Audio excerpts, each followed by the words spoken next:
let's go. Good afternoon. Hello, and welcome to the Faculty of Classics. My name is Edith. I'm the Outreach Officer. So I work to raise awareness of classics and to encourage people to apply for our degree courses. We're delighted that you've joined us for this live stream Q&A focusing on ancient and modern history. Here to answer your questions, I'm really pleased to introduce you to our panel, starting with Georgi. Hello, I'm Georgi Kanter. I'm ancient history tutor at St. John's College. I'm mostly a Roman historian, but happy to answer your questions across the course, obviously. Thank you, and it's good to have you with us. Moving on to Patrick. Hi, I'm Patrick. I'm currently a third-year student at St. Hugh's College in Ancient Modern History. Thanks, Patrick. And Luke, over to you. Hi, I'm Luke. I am a third-year Ancient Modern Historian at Merton. Brilliant. So at the top of the YouTube screen, for our viewers, not for our panel, I've put in the URL where you can type in your questions into the screen. So if you type that into your thing, if you're not there already, and you can start answering questions. And over the next 45 minutes, we will endeavour to answer as many as possible. So let's have a look at what questions we've got coming through. This is a good one to start off with. What skills do tutors value in an ancient history candidate? So I think it'd be natural to go to Georgi first, but perhaps then Patrick and Luke can say what skills they thought were valued and how when they got in. And there we'll discover great difference, I'm sure. So I think really we value skills which would be great in any humanities discipline, whether you do ancient history, modern history, classics, or indeed for that matter, English or Arabic. And that is the ability to closely engage with the sources, to really read them carefully and intensely and ask questions of them, to think what's complicated there, what are the problems in the text, what is needed for its interpretation, and the same, of course, applies to any other kind of evidence, material evidence, images, whatever you can think of. The ability to read not only intensely but also widely. You know, if you are not interested in reading a lot of both primary sources and secondary literature, it's not necessarily the most enjoyable way to spend 3 years doing a history degree or ancient and modern history degree or classics degree.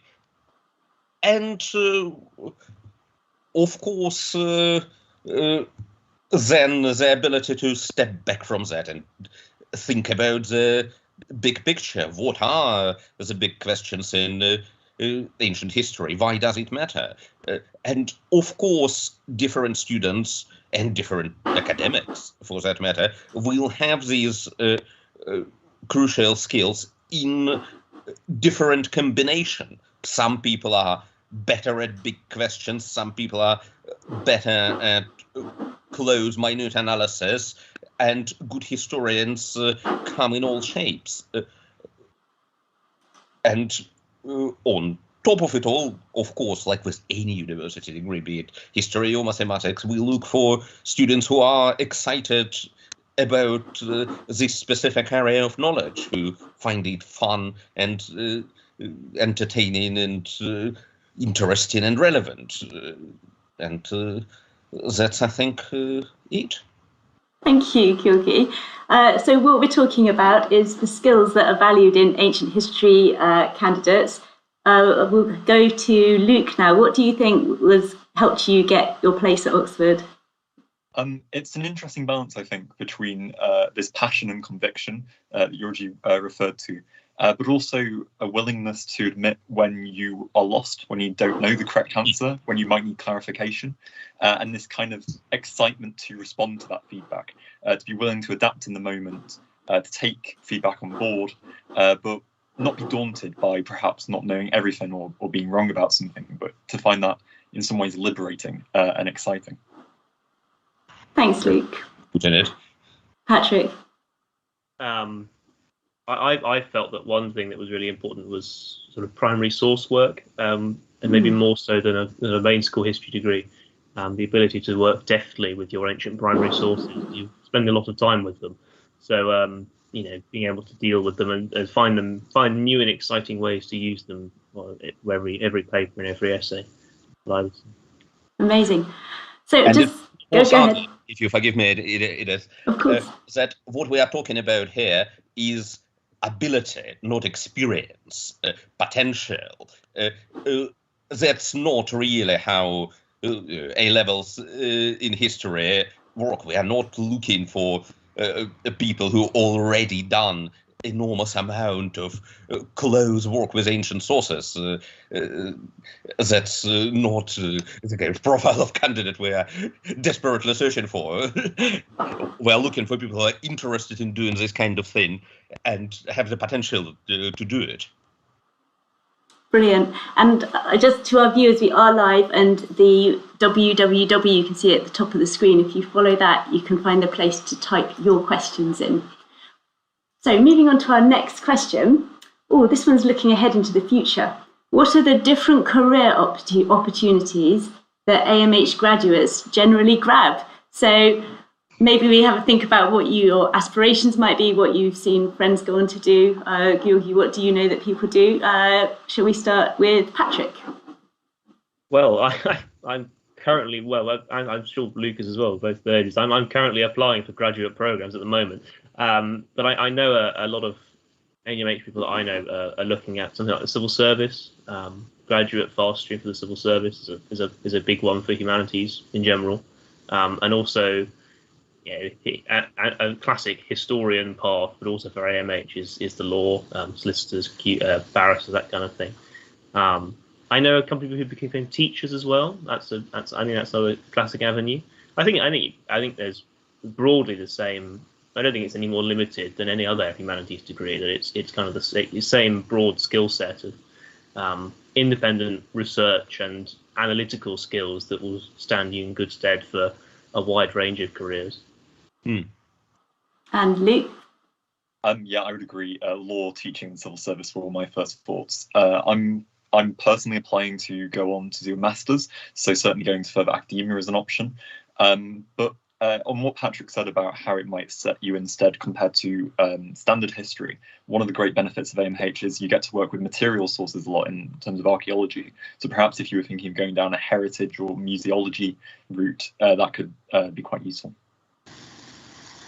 Yeah, and just to add to that, a really enormous range of careers on which former AMH pupils have gone, apart from everything that Luke and Patrick mentioned, and these are popular choices. One could mention journalism, one could mention finance. I've and quite a number of pupils doing both. And of course, one thing about ancient and modern history in terms of either graduate study or school teaching is that both ancient and modern routes are open to you at the end of the degree. And I've had students who had gone in both directions. Thank you. So actually, this next question links back a bit to something that Luke was saying. How is ancient and modern history different from history and from CAR, as in how is it different from studying classical archaeology and ancient history? Mm-hmm. So obviously, Patrick and Luke, you're not doing the CAR degree course, but presumably you speak to people and you can make some comparisons. Perhaps we'll start with Georgi to answer the difference between those courses.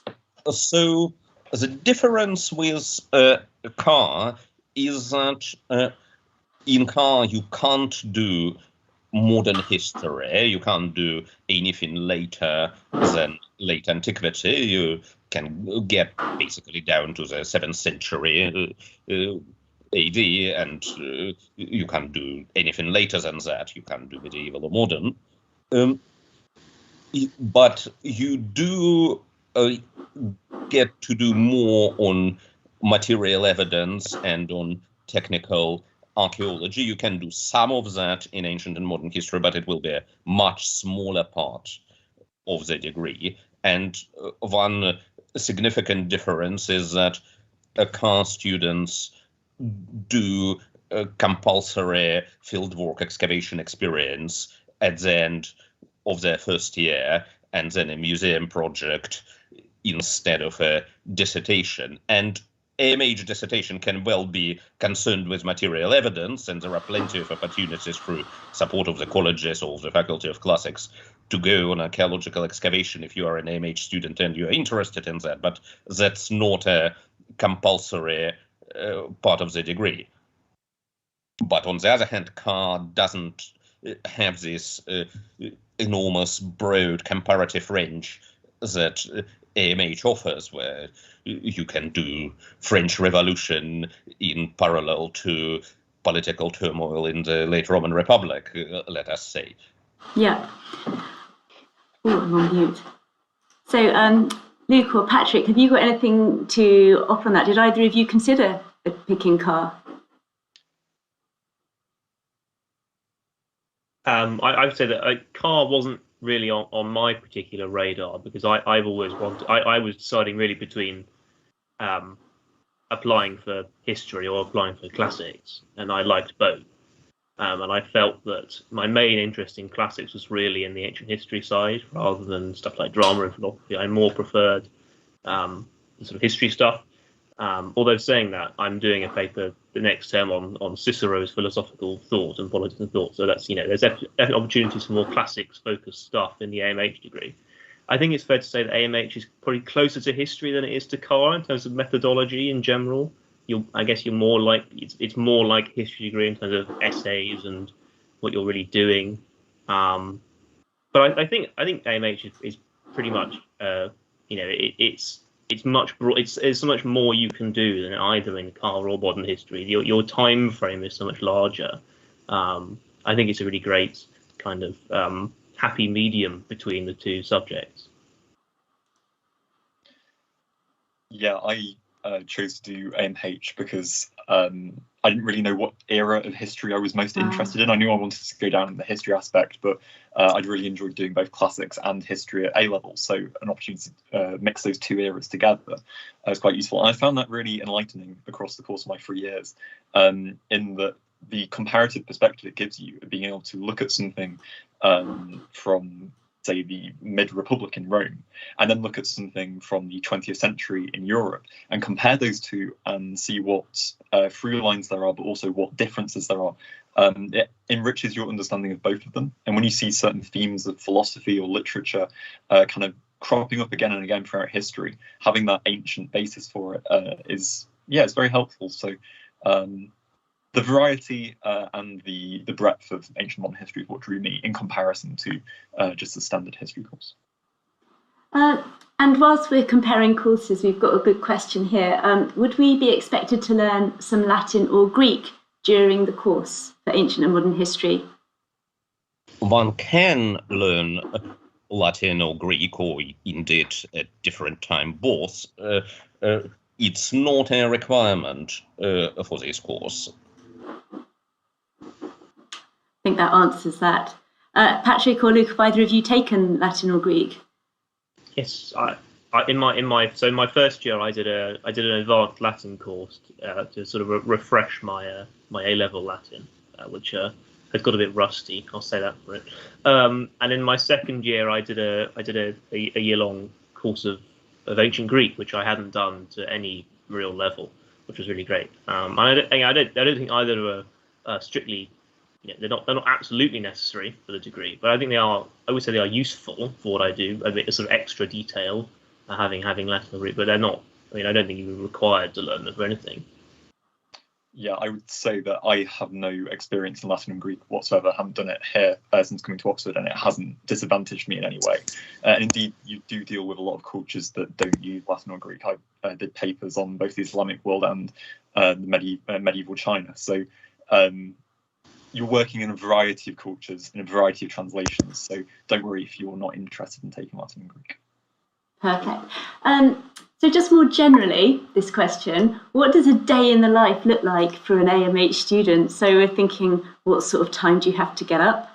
How long do you spend doing independent study, or how much of it that's going to be in tutorials and lectures? What does your day look like normally, Luke? I believe this probably varies greatly between students. Something that I found is that Ancient Modern History is one of those courses where you really have free will to free range to organise it as you wish. Initially, I was quite scared at this because there weren't strictly fixed points where I needed to be at this place at this time or this place at that time.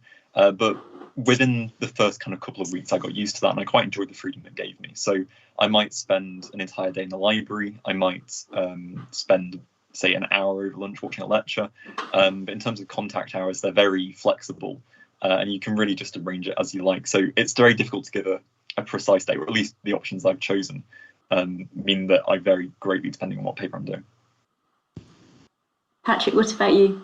Yeah, I think it's going to vary from person to person. I guess you would probably end up structuring your work week around when your tutorial is, when your essays are due, and also I guess finding out how you work, which is, you just have to find out how you write essays well independently. I mean, I wake up at a reasonable time and work for a sort of normal working day, and then a reasonable bedtime. But I know some people who choose to get up somewhat later than one might expect, and then they work as hard, and they get their work done. It's really up to the independent person to work out how they work. Really, I think that's a good feature of AMH. There's no lab you have to turn up to at sort of 9 a.m. stay there for 5 hours. It's kind of you work as you wish. As long as you get your work done, you'll be fine.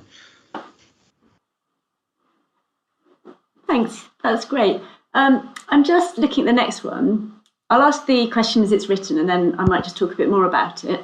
When writing personal statements, is it worth including things you've done relating to classics more broadly, even if it isn't specifically to do with ancient history? But I mean, that's a great question, but I think it might be nice to just talk a little bit about writing your personal statement anyway, because that's the sort of stage people will be at who are thinking of applying this year. Can we go to you first, Yogi? Yes, absolutely. I think it's a great idea if you have broader interests in the ancient world to mention them in the personal statement, even if this is about literature or philosophy. It's not as if, literature and philosophy don't form a part of history. They were written in history. They form a part of our understanding of that society, and it's not as if anyone would be disadvantaged in applying for AMH because they have great interest in poems of Homer. Indeed, you can do a paper in your first year on poems of Homer and Hesiod, or, I don't know, Athenian drama. But generally, I suppose, two pieces of advice which sometimes come not entirely intuitively to people who write a personal statement. One is to write really about what interests you rather than about what you sort of second-guessed tutors might be interested in. Because what tutors want from this is to have you at your best and most interested. If you've written about something which really doesn't get you going, you probably, if conversation turns to that in the interview, wouldn't be able to really get going on that topic either, let alone if, God forbid, as occasionally somebody does, you've written about, in your personal statement about something you haven't even read at the time you were writing the personal statement, and then you read it in preparation for the interview and you absolutely hate it. or you can't understand it, or whatever. And that's a very, very bad idea. And the other thing, I suppose, because Oxford is a bit different from other universities in that respect, is we are not, in terms of personal statement, terribly interested in non-academic achievements. We're interested in your super curricular achievements, what you've read beyond the school curriculum, I don't know, museums you visited, so on, things that got you interested in history or classics or whatever it might be, but that you are in the school's rugby team is neither here nor there in terms of Oxford application. It won't harm it. It won't advance it in any way. So maybe just one very short line at the bottom, if even that, on your sporting or D&V, or just, yeah, that's really good. Luke and Patrick, I suppose it's a while ago since you were writing personal statements. Can you remember anything that you thought was really good that you included or that came up at interview that was interesting or worth passing on advice about?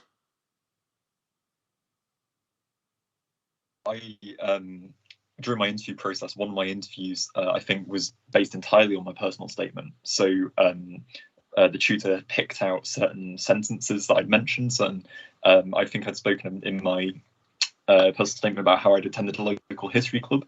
So he was asking me questions about my local history, which led to a really interesting discussion, and we tied it into other things that were going on more generally in the media. But I'm glad that I actually have been to that local history club rather than just saying that I'd been, or like I'd only attended once. So yeah, as Georgie was saying, I think it's very important that you know the things you're talking about and that you're passionate about them. And I think that's really what it comes down to. But if you have a genuine passion for the subject, it will come through in what you're writing. And you should be going off to find things to read, not just because they sound academic and important, but because you find them interesting. And if you had a chance to sit with a leading expert on that field that you'd want to ask questions about and share your own ideas. So yeah, be enthusiastic and let that come through in what you're writing about. I mean, my personal statement didn't come up at all during my interviews. It was all about my submitted work, with the exception that in one of my interviews, the tutor picked up on one line of my personal statement and sort of went off on that. And fortunately, it was something I knew about, which of course you should know everything in personal statement. But it's kind of, I think it's, I don't think, maybe it will happen at some point. I don't know. I had a few interviews, obviously, but I think. They're not going to go through line by line and ask you every single thing in your personal statement because it's a fairly long document. There's not that much time. So it's kind of be prepared to talk about anything in there. I know some people who didn't get in because they said they read a book they didn't actually read, and then it came up in their interviews. Oh, I haven't read that yet. So it's kind of, I think, be prepared to talk about anything in it is a thing. It's really the main thing. Thank you. Next question.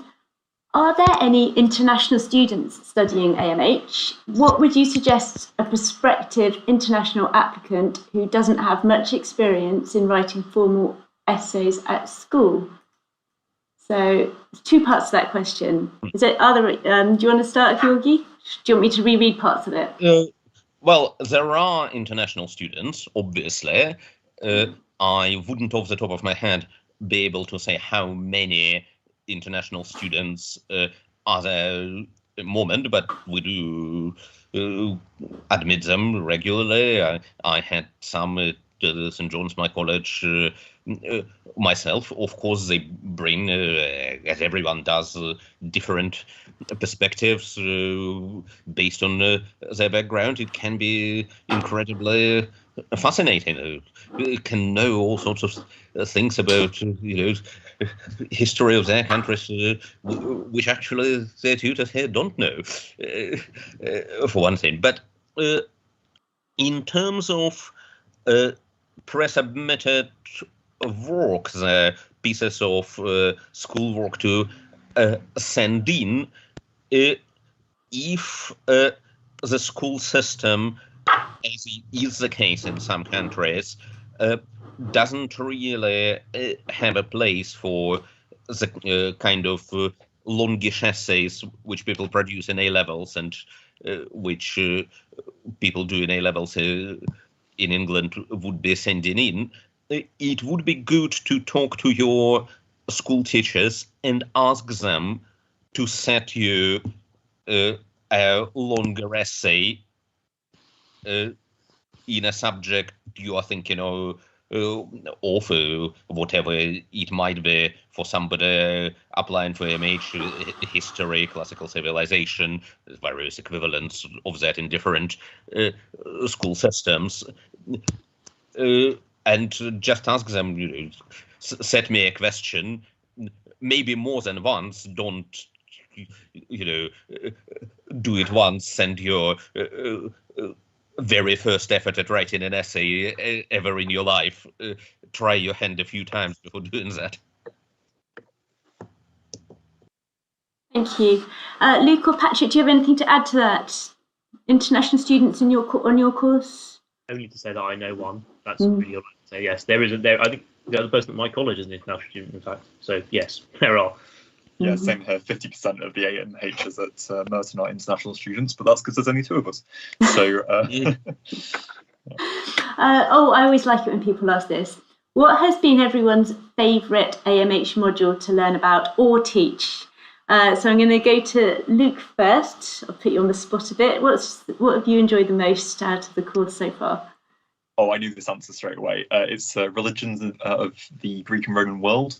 It's a paper that stretches from 32 BC to 312 AD, and it's absolutely fascinating. You look at polytheism, you look at Judaism, you look at the origins of Christianity, and by putting all of those different religious systems into contrast with each other over the course of about 8 weeks, you get a really exciting viewpoint into religion as a topic, magic as a topic, and the historical lineages of many world religions today. So yeah, that was one of the ones that I was looking forward to taking before I even signed up. And having done it last year, it did not disappoint. Patrick? I think I have to go for maybe slightly more less technical one than Luke, but the general paper, 46 BC to 54 AD, the early Imperial Roman general paper, which is a second year paper. It's a great paper. You start with the dictatorship of Caesar and go up to the death of Claudius. Start with the reign of Emperor Nero. It's 12 Caesars. It's the classic guys, the heavy hitters of the Roman history, letters in at the end, and you graduate on to, you end up with Tacitus, Suetonius, really. Tacitus and Suetonius, with Tacitus in particular, is a really great source to spend, because you will spend a lot of time with your primary sources in a paper like that. So if they're good ones, it's extra good. And I think Tacitus is a real big draw, actually, for that paper. Thanks, Patrick. And Georgi is also asking your favourite module to teach.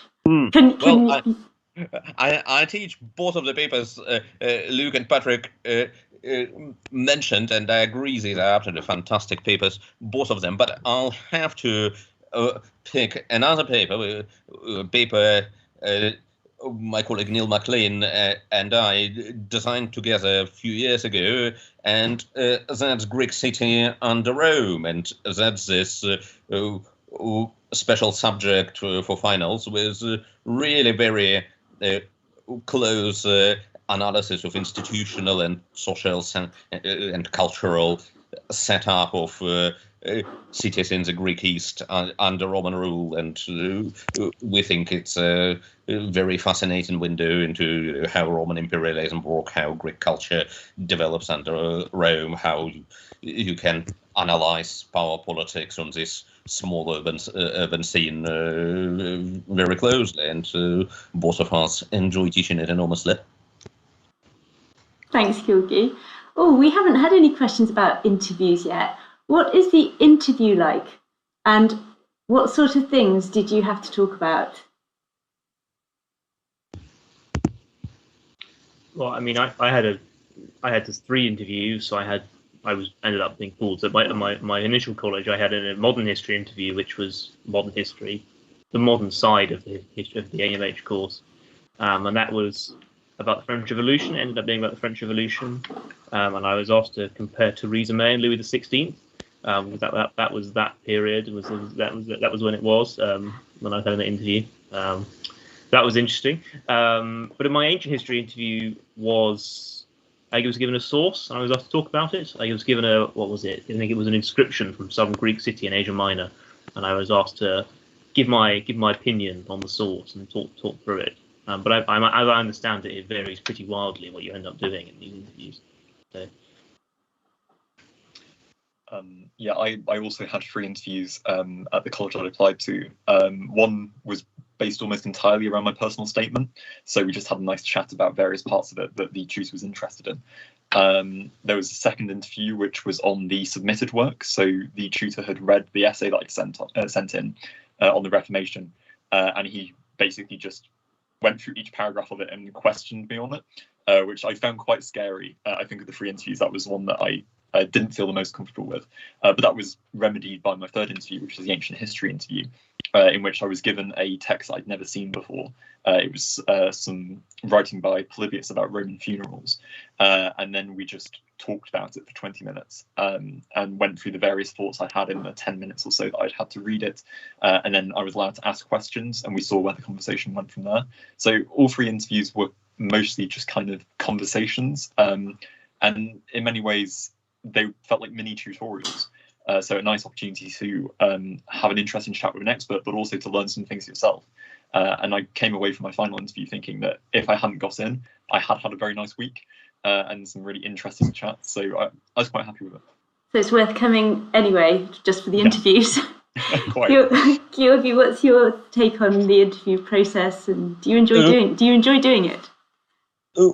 You get to meet a lot of interesting people. Yes.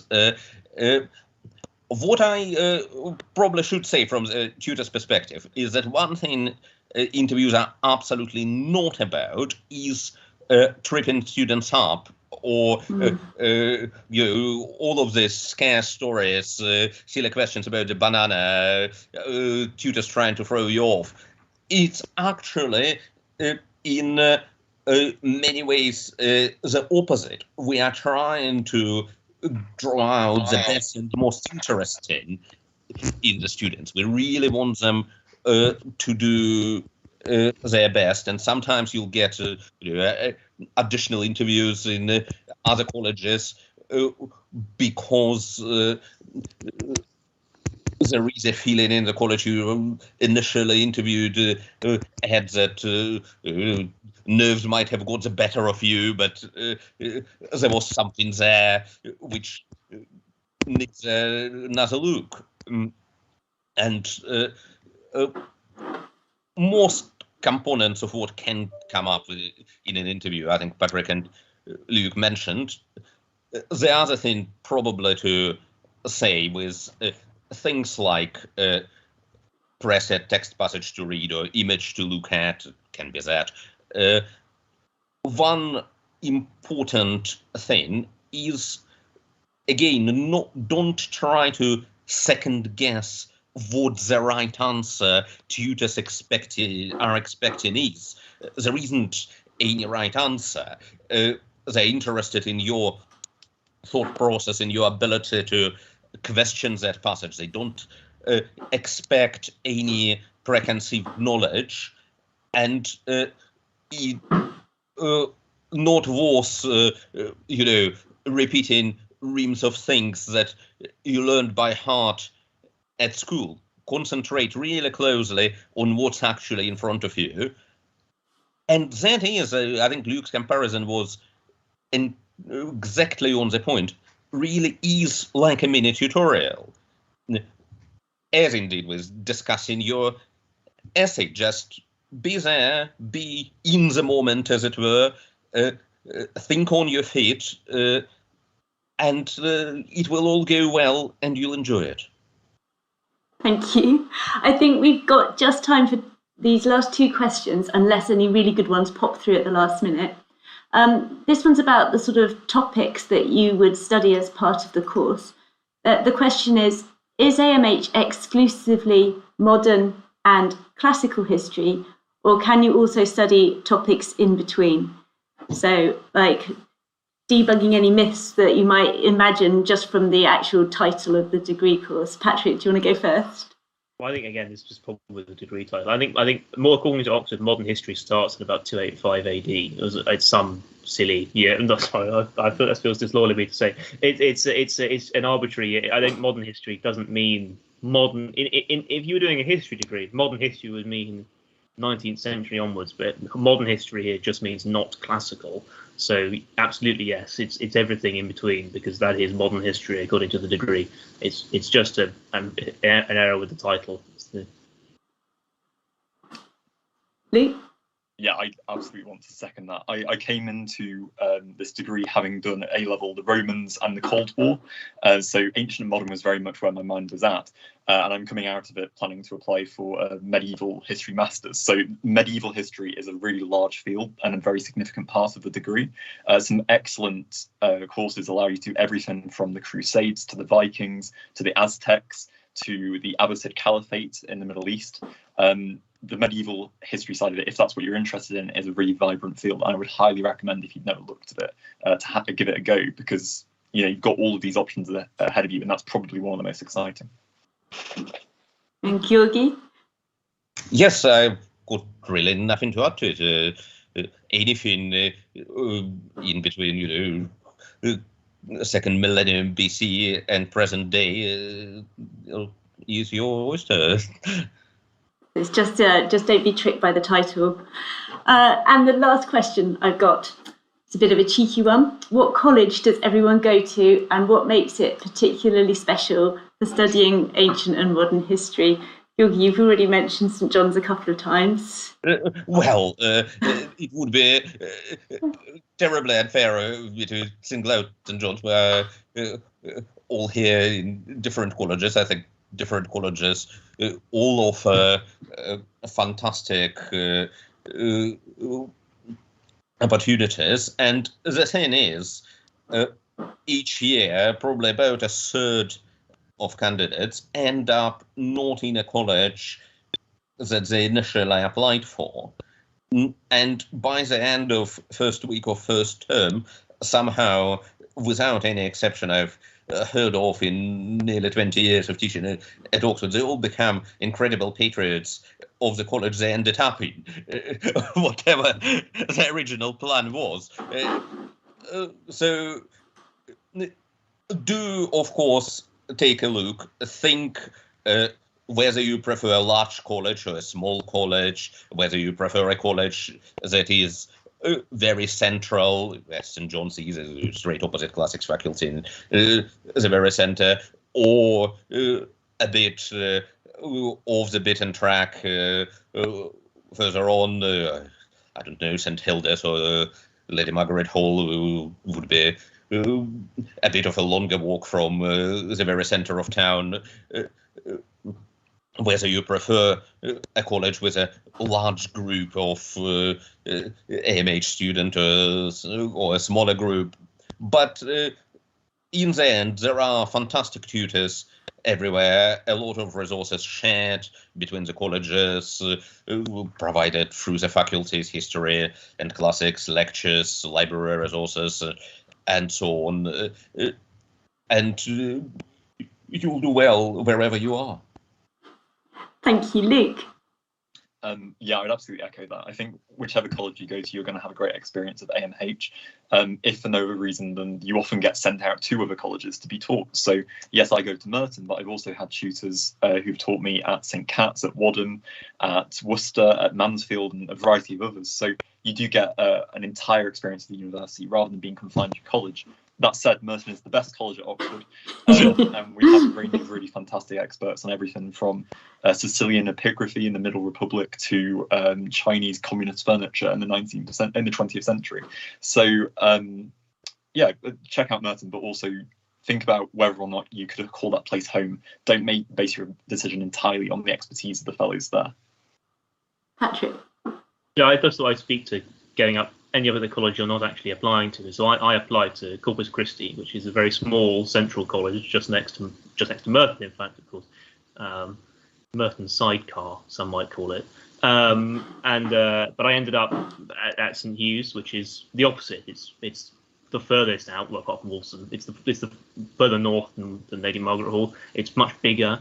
And there's benefits to that as well. You know, I'm a big fan of St Hugh's now. Obviously, I get accommodation all 3 years on site, which I wouldn't have done at Corpus Christi.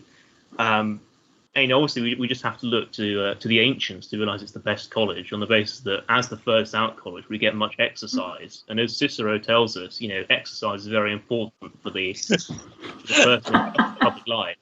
Whereas St John's, you know, it's all its money. Luxury is the supreme vice of.